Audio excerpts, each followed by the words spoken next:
Wow, thank you so much for the extremely kind introduction, Danny. I have to say, this is my first time at one of your events here. It's actually my first time in Western Canada, and I'm just blown away at the friendliness and hospitality of everyone here. For those of you that I've met, it's been a pleasure. For those that I haven't, I look forward to perhaps next year if Danny will have me.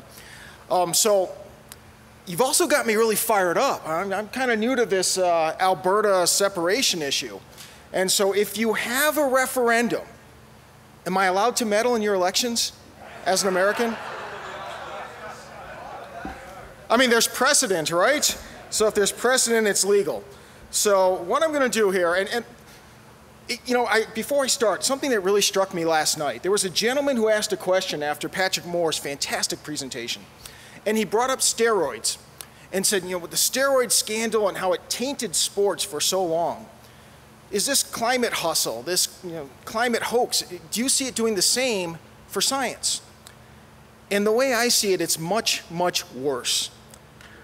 With steroids, yeah. It's like, do I applaud because it's horrible, but it's a good point. So here's the thing, with steroids in sports, they were trying to find a way around the system, hoping not to get caught.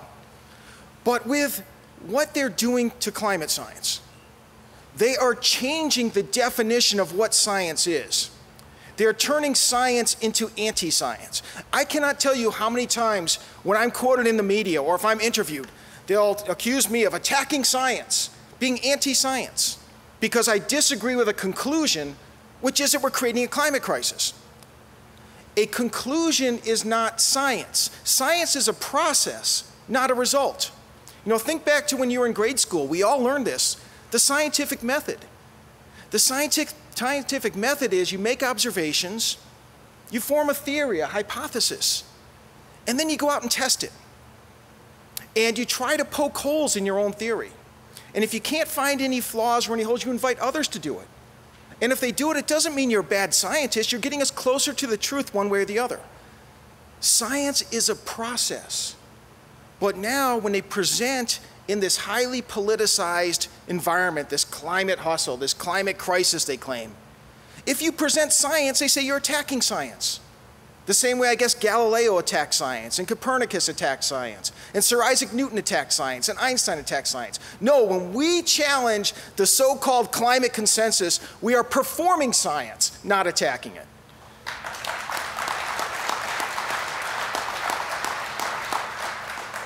Can we go to our first slide here? I cannot tell you how many times people say, well, look at you. I mean, you're destroying the whole planet for just a pile of gold. And the environmental left has this image of us that we're all just trying to hoard some gold like Mr. Burns in The Simpsons so we can sit there and count it away. Well, if that's the case, of course, I mean, a clean environment, we all want to be good stewards of the environment. But it's not about a pile of gold versus the environment. Next slide, please.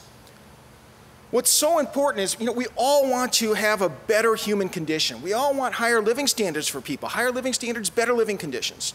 So when we have more affordable energy, when we're more efficient, what we have is more money. As you see here, we have more money for housing, good housing, nutrition, education, healthcare, consumer goods, you know, vacations, things that make our lives happier, healthier, and longer lasting. When people try and say it's greed versus the environment, it's not. It's not. We're trying to make people's lives better. And fortunately, when you look at the economics, when people are proposing the Green New Deal or some of these other draconian environmental proposals, when we oppose them, not only are we safeguarding human living conditions, but we're also safeguarding the environment. And I'll get to that shortly. Next slide, please. So how important is it to be standing up for conventional energy sources, for the oil that's produced here in Alberta and elsewhere? Well, this is a study. This was the Brookings Institution. You're seeing the web screenshot of the front page of their study. The Brookings Institution is a left-of-center American think tank. So I'm not cherry-picking from the Heritage Foundation or anything like that. According to the Brookings Institution, when you replace conventional energy with wind power, your electricity costs double. So if you're used to paying $200, $300 a month, now you're going to be paying about $500 a month. That means if you're paying about $3,000, $4,000 a year, you're now going to pay $6,000, $8,000 per year. Now, if you replace conventional energy with solar power, a little closer, all right. If you replace, I'm rarely told that I talk too softly, so thanks for letting me know. Otherwise, I would have never known. If you replace conventional energy with solar power, again, according to the leftist Center Brookings Institution, electricity costs quadruple, 4 times higher costs. That means you have much less money for healthcare, for education, for durable consumer goods, et cetera. Now, some folks say, well, James, that was the Brookings Institution, but that was a few years ago. And the cost of renewable energy has come down a great deal. Next slide, please. So this was produced just this past summer. This is the Institute for Energy Research, and they found essentially the same thing. When you replace conventional power with new wind plants, new wind turbines, again, you are more than doubling your electricity costs. For new solar power, again, much more than doubling. So their costs have come down a little bit, but they had a Mount Everest of high expenses, and now maybe it's a Mount Evans or a Denali or something. It's still much higher than is otherwise the case. And again, this has real negative impacts on human living standards. Nobody wants to sentence people to poverty, at least I don't. Maybe the environmental left does. But it's important to keep in mind that if we go on the route of expensive energy, we do have these serious results. Next slide, please. I pulled together this data. This is from the US Bureau of Labor Statistics as well as the Department of Energy. This is oil prices versus unemployment in the United States, but it's true in Canada and elsewhere. And what you see in the one line, and in my screen, it's the orange line. It didn't come out color-wise very well, but if you look to the far left, the top line on the far left, that is unemployment rate. And if you look to the lower line beneath that, those are oil prices. And what you see is, so the unemployment rate times 10 to make it match on the graph. So where it says 60, that's 6% unemployment, and then you're looking at oil prices, dollars per barrel. And what you see is a near exact relationship, cause and effect, between energy prices and unemployment. And when oil prices rise, unemployment rises very soon thereafter and at approximately the same amount. When oil prices fall, the same happens. Now, this is true for oil prices. I gave you the data for oil, but it's also true for electricity prices, you name it. It's so important that we have affordable energy. This tells us that if we say, well, so what if we pay some extra dollars, in this case doubling or quadrupling our energy prices, so what? So what means people are losing their jobs. People are forced into unemployment. People can't put bread on the table. It's a very serious result that we're looking at. But again, fortunately, it's not energy versus the environment because we're doing a fantastic job safeguarding the environment, which I'll get to shortly. Next slide, please. I'm here to talk about energy and security and climate. So getting a little bit, mixing now the energy and security. What you see here, these are the top oil producing countries in the world.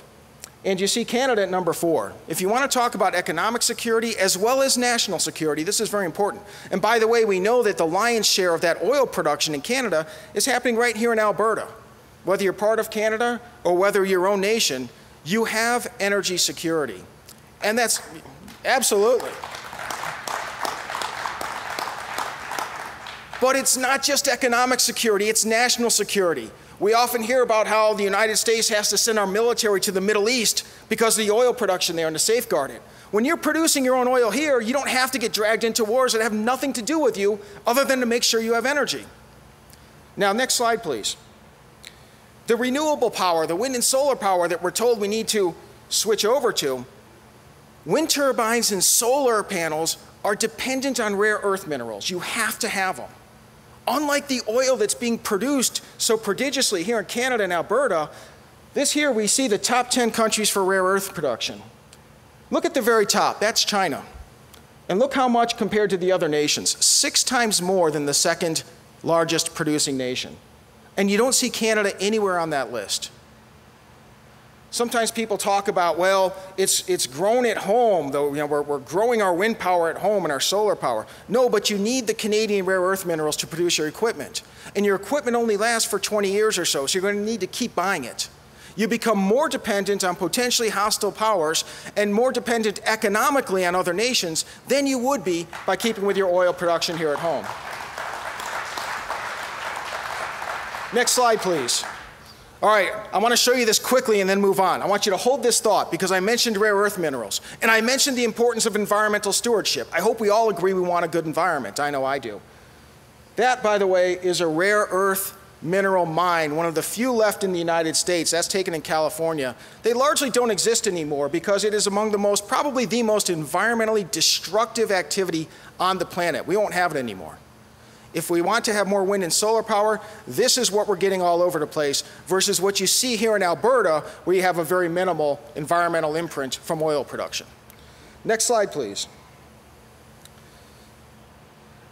Sticking with the topic of national security, the most important factor for having strong national security, I mean, hopefully you have the United States, friendly nation to the south of you. If you separate, you've got Canada, hopefully good people around you, although, as I was telling my friend Craig Rucker the other day, if Quebec was allowed to separate, we might have a communist nation on our border. That's not a good thing. But the thing is, it's a strong economy that allows us to field a strong military. So you look at the chart here. These are the top economies by gross domestic product in the world. Number 1 is the United States. Number 2 is China. Number 3 is Japan. Number 4 is Germany. Then the UK, France, India. Let's move to the next slide. Not coincidentally, the nations that spend the most and are able to have a strong defense are the United States, China, Saudi Arabia is up there, India, France, Russia, the UK, Germany. These are all nations that have the strongest economies in the world. If it were a matter of size, the size of your country being how strong your military is, Canada and Russia would have the 2 strongest militaries in the world, but it's not the case. If it were a matter strictly of population, it would be China and India. No, it's a strong economy. So if you make sure that you stick by your oil production, your energy production, your strong economy, you don't have to worry about being able to support a strong military. If you switch over to expensive and unreliable wind and solar power and your economy tanks, that is where it's much more difficult to have a strong military and a strong national defense. Next slide, please. In the United States, and maybe this will be something that pops up in Canada too, we're often told that we have a border crisis and a border emergency, which they say is becoming a national security emergency because they claim that climate change is destroying crops in Central America. They say that farmers are not able to produce crops, and because people are starving and farmers no longer have a place to work, they have no choice but to come to the United States. Bernie Sanders has a platform where he has a certain number of climate refugees from Central America that he's allowing into the United States. Beto O'Rourke goes on the campaign trail and says, it's not due to poverty, it's not due to crime. People are coming to the United States because of what we did, because of our climate sins, because you can't make a living anymore, because your crops are being destroyed. Well, it's all great campaign rhetoric, but you know what? Remember at the beginning of this talk? We have this wonderful thing called the scientific method. When someone says that climate change is destroying crops and that's why we have people flooding the border, guess what? We have data that shows what crop production is doing. So let's put it to the test. They'll say I'm attacking science, but I'm abiding by science. By the way, this particular slide that I have showing, this is from the UK Guardian, and it says climate change is forcing farmers off their land. Next slide, please. And here we have a similar one from NBC News, where the subhead is Farmers in Rural Honduras and Guatemala Live on the Edge of Hunger.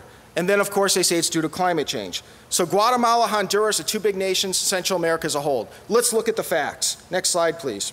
This is from the United Nations Food and Agriculture Organization. This is not a right-wing think tank. This is objective, unassailable data. And what you have is crop production in Guatemala going back from, let's see on my chart, it looks like for the last 100 years or so, but certainly going up to, you see present on the right. Do you see a trend of crop failure that is forcing people off their lands? No, crop production's rising. We're setting records almost every year.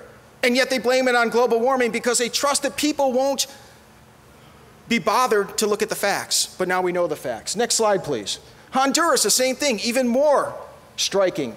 You see new crop production records being set every year, and yet they say they're coming to the United States and to Canada and elsewhere because global warming's destroying their crops. Simply not true. Next slide, please. And it's not just Honduras and Guatemala. So here I'm going to show you several. I put them in alphabetical order. I'm not cherry picking. I went to the United Nations site. Here we have Costa Rica. Again, we see dramatically increasing crop production. Next slide, please. Ecuador, dramatically increasing crop production, records virtually every year. Next slide, please. Mexico, the same thing. What do you know? Next slide. Nicaragua, the same thing. When people say it's because of climate change that people are forced off their lands, they either, one, are not checking the data and they're simply making things up, or two, they know the truth and they're lying and counting on people not checking the data. I don't know which is worse, but this is what we're fighting against in the battle to present science rather than attack it or to redefine it. Next slide, please. Panama, same thing. Next slide, please. But what about Canada? Because when I present this data, people will say, well, what about here in the United States? I could present that data, it shows the same thing. Or what about people in Africa? Well, here I am in Canada, soon to be maybe perhaps sovereign Alberta. But let's take a look at Canada.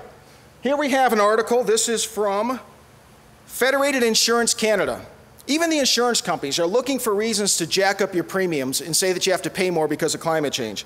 According to this article on their website, it says you may have noticed shorter and milder Canadian winters in recent years. It's a growing concern for Canada's agriculture industry. I'm not sure that convoluted logic where you have shorter winters being a concern for farmers, but that's what the article claims throughout. Next slide, please. And you also have, this is from the Weather Network, where it says main concerns for Canada's agriculture are climate change related. The 2001 and 2002 droughts to the floods of 2010 and 2011 brought devastation to many crops across the country. And they claim that that was caused by climate change. Let's look at the data. Next slide, please. Well, what do you know? In Canada, we see the same thing as everywhere else. We have a dramatic increase in crop production. We have records being set each and every year. I know it's hard to see from their sheets. It's hard to see even from up here. Yes, in 2001, 2002, there was a very small, decline. Okay, it's a bad year. 2010, 2011, an even smaller dip.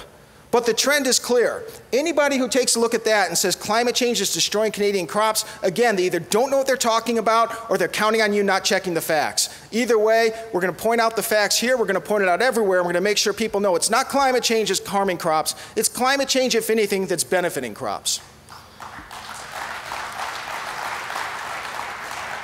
Okay, so also in that same article from Federated Insurance, it says, as of April 2015, the Great Lakes have already lost about 30 centimeters of their navigation depth, putting a strain on vessels and the future availability of water resources. Now, I highlighted the date of that article, September 2019. So why are they citing 2015? The data's available. This is what the alarmists do time and time again. Let's look at the actual Great Lakes water levels from the National Oceanic and Atmospheric Administration, part of the United States government here. What you see is that on the far right, where you see the top two charts where you see some decline, it is a short-term dip. There's nothing unusual. There's nothing that has never happened before. In fact, when you look at Lake Erie and Lake Ontario, there wasn't any dip at all. They took that short-term dip and claimed global warming, climate change is causing the Great Lakes this dangerous drop in water levels. And yet, look what happens in the next few years. We now have more water in the Great Lakes than ever in recorded history. This was the case when they published this article. They knew that to be the case. And yet they said, looking at 2015 data, we see this alarming decline in water in the Great Lakes. Unbelievable, people, unbelievable. Next slide, please. And indeed, it wasn't just the Federated Insurance website that said this. Here is from National Geographic. And again, they make the same claims. This was back in let's make sure I get the article right. This was back in 2012. Again, talking about declining water levels. Next slide, please. So again, a reminder, we saw what happened since then.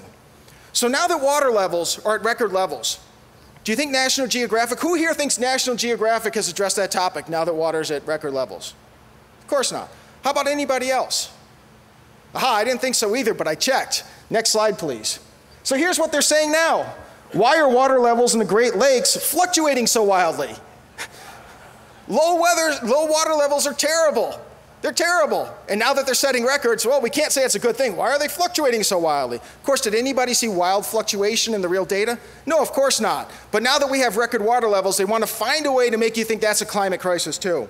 As Marc Morano was telling us yesterday, climate change is the 21st century snake oil. It can do anything. Next slide, please.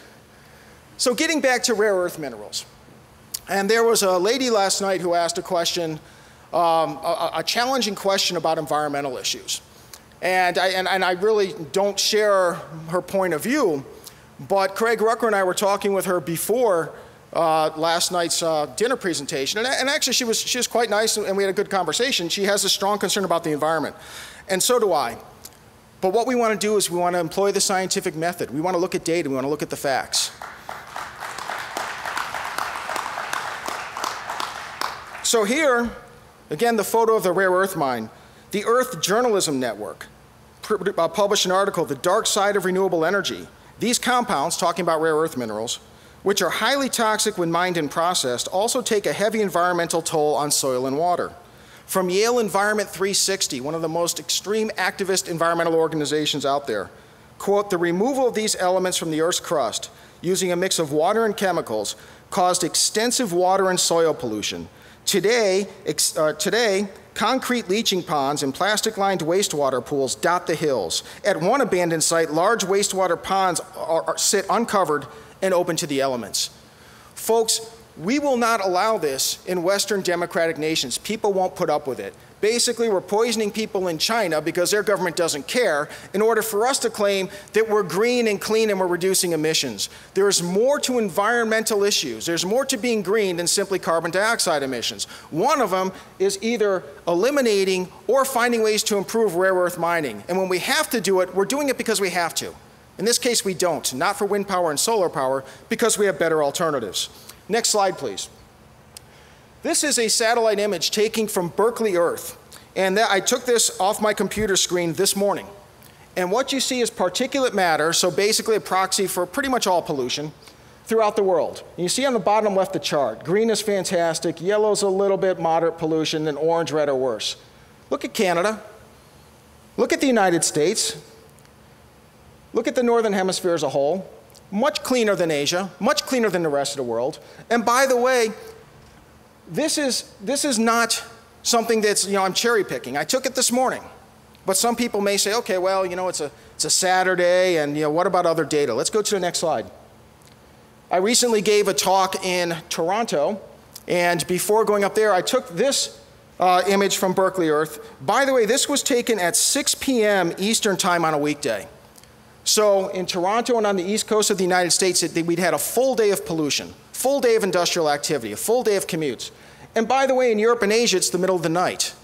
And still, look at the air quality levels. I share the person's concern last night that we want to have clean air. But guess what? We have the cleanest air in the world already, and it's only getting better. We don't need to kill oil to accomplish what we're accomplishing now.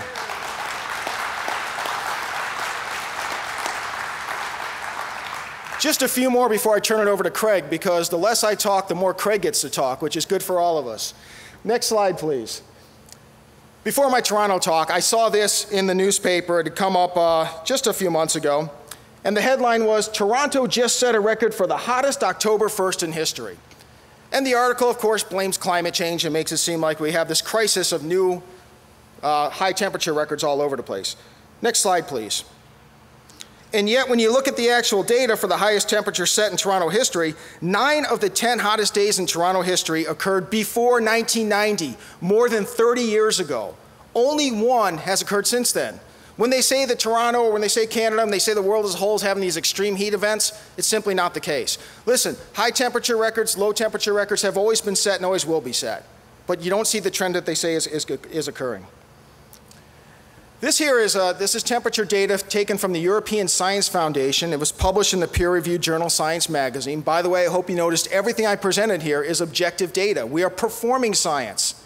We are performing science. Look at the top right graph. That's a temperature history of the past 10,000 years.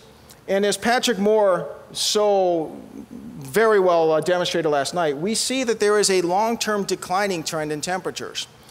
If you look at the far right of that upper right-hand graph, you see a little squiggly line of temperature increase. That is the dramatic warming of the last century. We know that for the vast majority of human civilization, when we had far fewer technologies than today, temperatures were much warmer than today, and guess what? People did pretty well. So did the Earth's ecosystems. That's a fact. If you look at the bottom line, or the bottom chart, that's the past 2,000 years. We see the medieval warm period 1,000 years ago when Vikings settled in Greenland. Oh, and by the way, whenever you hear this, because sometimes I hear, well, how about 9 of the last 10 years were the hottest on record? That's because they conveniently define, quote, the record. When they say in record, they're talking about the last 100 years. Well, you know, that's the time that we had mercury thermometer networks in this nation and this nation, so that's when it began. It's garbage, because we do know here in the peer-reviewed literature that temperatures were much, much warmer for most of our history. Next slide, please. And that is confirmed by what you're seeing here. These charts were produced by the United Nations itself. Its very first assessment report shows exactly the same thing. Temperatures today are remarkably cool, not warm. We're getting a little warmer because we're just escaping the coldest period of the past 10,000 years. I sure hope we get a little bit warmer than we are today.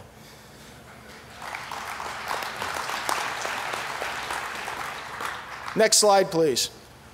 I'm going to alert you to something. I've never, ever presented this before, so you're the first to hear it. At the Heartland Institute, I am putting together, along with meteorologist Anthony Watts, if you follow this topic, you probably know who he is. I'm putting together climate at a glance one-page summaries. That's our website. Something's coming really soon. And this is going to be, I was speaking with a friend of mine in the back of the room earlier. You know, how do we get the message out to people? And what we're doing is we're putting together a single page on hurricanes, a single page on crop production, maybe 3 or 4 bullet points at the top, short summary, graphs that people can understand, concise. We're sending it to schools. We're sending it to teachers. We're sending it to legislators. And it'll be available for you to share with your family, friends, and everyone else. So next slide. And that is a sample. That's my draft. It's near final on US temperature history. And you'll see I have a few bullet points that give the key points. So if you're a policymaker in Louisiana and you're about to get hit by a reporter with some climate alarmism garbage, you have your talking points. You look at the data. By the way, take a look at temperatures over the past 15 years. What you see is there's been no warming at all. The reason I chose 15 years is that's when we implemented this CRN, is what they call it, the Climate Reference Network. It is one that is immune from heat source, urban heat island corruption. It's the best temperature network in the world. Since it's been implemented, there's been no warming in the United States. Keep this in mind. Write it down, climateataglance.com, and that's where we're going to present that information for you, for students, for teachers, for policymakers. And my final slide, you have my information there. Feel free to reach out to me if you'd like a copy of these slides, any other information, any questions you get. I love to arm people and help people to battle the climate extremists. jtaylor@heartland.org. Heck, you can even call me, because all you guys, I consider everyone here to be a friend after such a wonderful last couple days. Thank you so much.